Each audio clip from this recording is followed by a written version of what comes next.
Allons-nous croire en toi quand seul t'a suivi la ville populace ?» Il répondit, « Que sais-je de ce qu'ils faisaient? Seul mon Seigneur peut dresser leur compte, si seulement vous pouviez le sentir. Et je ne m'en vais nullement chasser les croyants. Je ne suis là que pour avertir ouvertement. Si tu n'arrêtes pas, Noé, dirent-ils, tu seras certainement lapidé. » Noé dit, « Seigneur, mon peuple m'a traité de menteur. Décide donc entre eux et moi, sauve-moi ainsi que les croyants qui sont avec moi. » Nous le sauvâmes alors, ainsi que ceux qui étaient avec lui dans l'arche chargée. Puis nous noyâmes ceux qui restaient. Il y a certes là un signe, mais la plupart d'entre eux ne sont pas croyants. Ton Seigneur est lui, le Tout-Puissant. Les Had aussi taxèrent de mensonges les envoyés. Lorsque leur frère Houd leur dit, « Ne craignez-vous donc pas Allah? Je suis envoyé vers vous en messager fiable. Craignez donc Allah, obéissez-moi. Je ne vous réclame pour cela aucune récompense, car ma récompense ne relève que du Seigneur de l'univers. Allez-vous donc bâtir pour vous divertir sur chaque colline un monument? Continuerez-vous à ériger des forteresses comme pour y vivre éternellement? Et quand vous avez recours à la violence, le ferez-vous toujours en impitoyable despote? Craignez donc Allah, obéissez-moi. Craignez celui qui vous a dispensé tout ce que vous savez, qui vous a donné des bestiaux et des enfants, des jardins et des sources. Je crains pour vous le supplice d'un grand jour. Que tu nous exhortes ou non, lui répondirent-ils, cela nous est égal. Ce ne sont là que les traditions des peuples d'autrefois, mais nous ne serons nullement soumis au supplice. Ils l'accusèrent donc de mensonge, et nous les fîmes périr. Il y a certes là un signe évident, mais la plupart d'entre eux ne sont pas croyants. Ton Seigneur est lui, le Tout-Puissant, le Tout-Miséricordieux. Les Thamoud aussi taxèrent de mensonges les envoyés. Lorsque leur frère Saleh leur dit, « Ne craignez-vous donc pas Allah? Je suis envoyé vers vous en messager fiable. Craignez donc Allah, obéissez-moi. Je ne vous réclame pour cela aucune récompense, car ma récompense ne relève que du Seigneur de l'univers. Serez-vous donc traités tranquillement dans cette confortable situation qui est la vôtre, au milieu de jardins et de sources, de cultures et de palmiers de belle venue, aux fruits mûrs? Allez-vous continuer à tailler aussi adroitement vos maisons dans les montagnes? Craignez donc Allah, obéissez-moi. Et n'obéissez point aux ordres des transgresseurs, qui sèment la corruption sur terre et n'appellent pas à la réforme. Tu ne peux être que sous l'emprise d'un ensorcellement répété, lui dirent-ils. Tu n'es qu'un humain comme nous, ou alors, produis un prodige si tu dis vrai. Voici une chamelle, leur dit-il. Elle devra boire à certains jours et vous devrez boire à d'autres. Ne lui faites aucun mal, ou vous subirez le supplice d'un grand jour. Ils l'abattirent et furent le lendemain rongés par le remords. Le supplice les saisit. Il y a certes là un signe indéniable, mais la plupart d'entre eux ne sont pas croyants. Ton Seigneur est lui, le Tout-Puissant, le Tout-Miséricordieux. Le peuple de Lot aussi accusa de mensonges les envoyés, lorsque leur frère Lot leur dit, « Ne craignez-vous donc pas Allah? Je suis envoyé vers vous en messager fiable. Craignez donc Allah, obéissez-moi. Je ne vous réclame pour cela aucune récompense, car ma récompense ne relève que du Seigneur de l'univers. Rechercherez-vous donc des rapports intimes avec les mâles de parmi les humains, et délaissez les épouses que votre Seigneur a créées pour vous. Vous n'êtes certes que des transgresseurs. Si tu n'arrêtes pas, ô Lot, lui dirent-ils, tu seras banni. » Il répondit, « Je suis vraiment de ceux qui abhorrent ce que vous faites. Seigneur, sauve-moi, ainsi que ma famille, de ce qu'ils font. » Nous le sauvâmes, ainsi que toute sa famille, hormis une vieille femme qui fut parmi les disparus. Puis nous anéantîmes les autres. Nous fîmes tomber sur eux une pluie de pierres, et quelle funeste pluie pour des gens pourtant prévenus. Il y a certes là un signe évident, mais la plupart d'entre eux ne sont pas croyants. Ton Seigneur est lui, le Tout-Puissant, le Tout-Miséricordieux. Les gens d'Al-Haïka aussi taxèrent de mensonges les envoyés. Lorsque Shuaïb leur dit, « Ne craignez-vous donc pas Allah. Je suis envoyé vers vous en messager fiable. Craignez donc Allah, obéissez-moi. Je ne vous réclame pour cela aucune récompense, car ma récompense ne relève que du Seigneur de l'univers. Donnez pleine mesure et ne fraudez point pour faire perdre aux gens leurs droits. Pesez avec une balance exacte. Ne rognez pas les biens d'autrui et ne parcourez pas la terre en y semant la corruption. Craignez celui qui vous a créé, vous et les premières générations. Tu ne peux être que sous l'emprise d'un ensorcellement répété, lui dirent-ils. Mais tu n'es qu'un humain comme nous, et nous pensons vraiment que tu es un menteur. Fais donc tomber sur nous des pans du ciel, si tu dis vrai. Mon Seigneur, dit-il, en sait le mieux sur ce que vous faites. Ils le traitèrent de menteur, et le supplice du jour du nuage sombre les saisit. Ce fut le supplice d'un jour terrifiant. Il y a certes là un signe, mais la plupart d'entre eux ne sont pas croyants. Ton Seigneur est lui, le Tout-Puissant, le Tout Miséricordieux. Ce livre est une révélation du Seigneur de l'univers, que l'Esprit fidèle est descendu confié à ton cœur, pour que tu sois de ceux qui avertissent, en une langue arabe limpide. Il était déjà annoncé dans les Écritures des peuples anciens. N'est-ce pas pour eux un signe que les savants, parmi les enfants d'Israël, en aient déjà eu connaissance? Si nous l'avions révélé à un homme de quelque peuple étranger, et que leur messager le leur eût récité, ils n'y auraient pas cru pour autant. C'est ainsi que nous avons introduit le scepticisme dans les cœurs des criminels.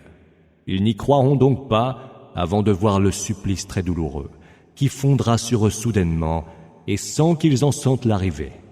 Ils diront, nous sera-t-il accordé un sursis? Veulent-ils donc hâter notre supplice? M'as-tu considéré que si nous les laissions jouir de leur vie pendant des années, et que par la suite leur parvienne ce qui leur était promis comme châtiment, leur jouissance passée leur servirait-elle à quelque chose? Nous n'avons détruit aucune cité qui n'ait déjà eu des avertisseurs pour leur rappeler nos preuves, et nous n'avons jamais été injustes. Ce ne sont point les démons qui sont descendus avec cette révélation. Il ne leur est pas donné de le faire, et ils en sont incapables. Ils sont tenus loin pour ne point pouvoir l'écouter. N'invoque donc pas une autre divinité avec Allah, ou tu seras parmi ceux qui seront soumis au supplice. Avertis les plus proches parmi les tiens. Abaisse ton aile pour ceux qui t'ont suivi parmi les croyants. S'ils te désobéissent, dis, je désavoue ce que vous faites. Confie-toi au Tout-Puissant, tout miséricordieux, qui te voit quand tu te lèves pour prier et te voit parmi ceux qui se prosternent. C'est lui qui entend tout et c'est lui l'omniscient. Vous apprendrai-je sur qui descendent les démons? Ils descendent sur tout calomniateur et dépravé.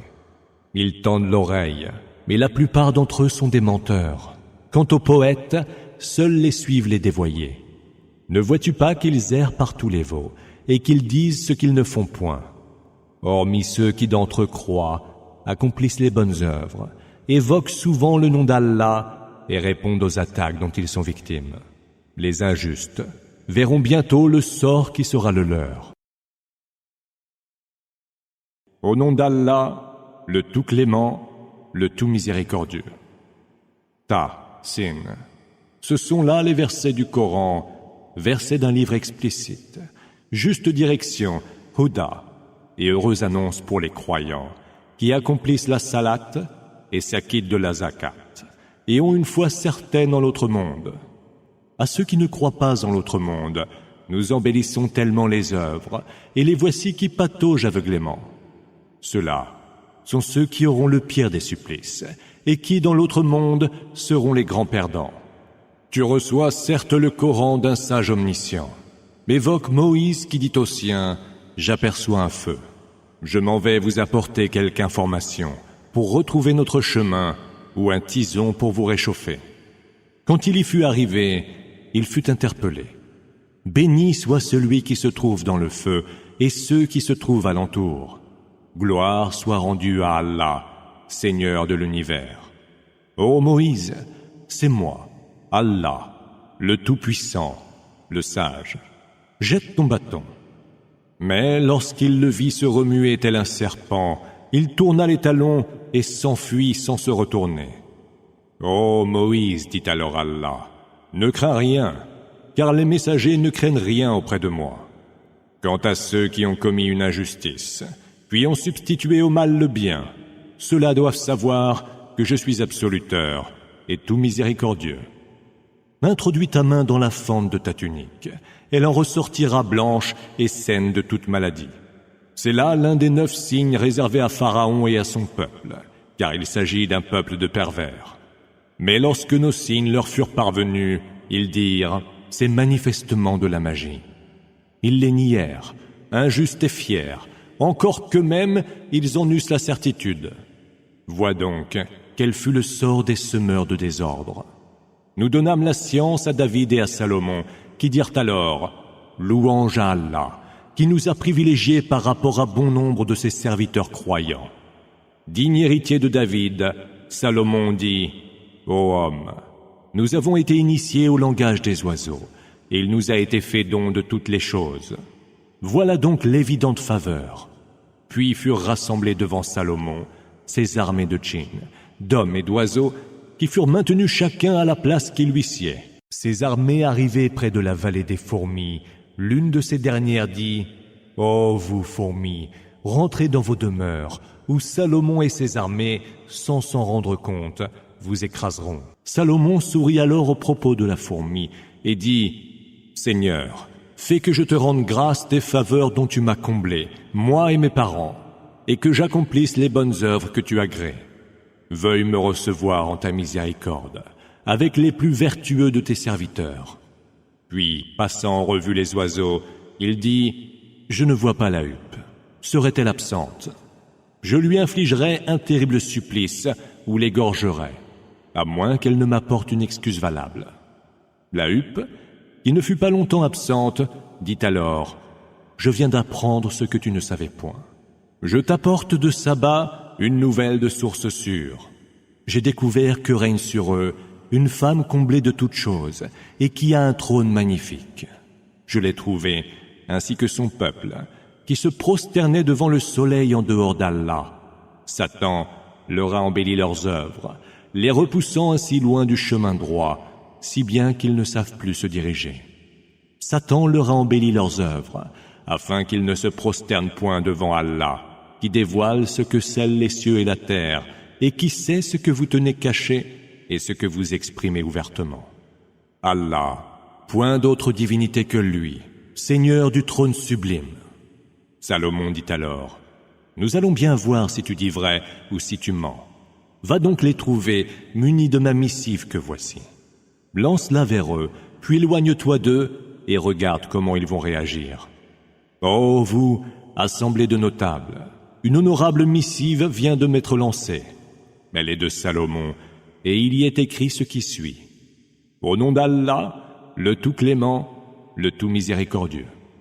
Ne vous montrez pas hautain, et venez vers moi entièrement soumis. » Mais elle ajouta, « Ô vous, assemblée de notables, je vous demande conseil à propos de cette affaire. Je ne saurais trancher aucune affaire sans votre présence et vos conseils. Nous sommes dotés d'une grande force et disposons d'une puissance redoutable, répondirent-ils. Mais c'est à toi que revient le dernier mot. À toi donc de voir ce que tu nous ordonneras.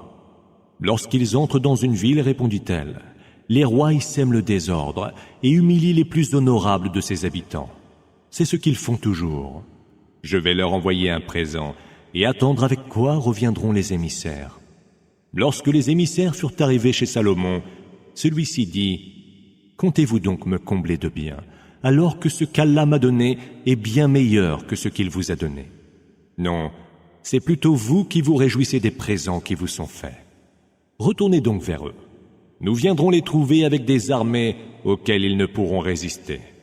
Nous les chasserons de leur pays, humiliés et la tête basse. » Et il ajouta, « Ô vous, assemblée de notables, qui de vous pourrait m'apporter son trône à elle, avant même qu'il ne vienne vers moi soumis ?» Un puissant djinn répondit alors, « Moi, je te l'apporterai avant même que tu ne te sois levé de ta place.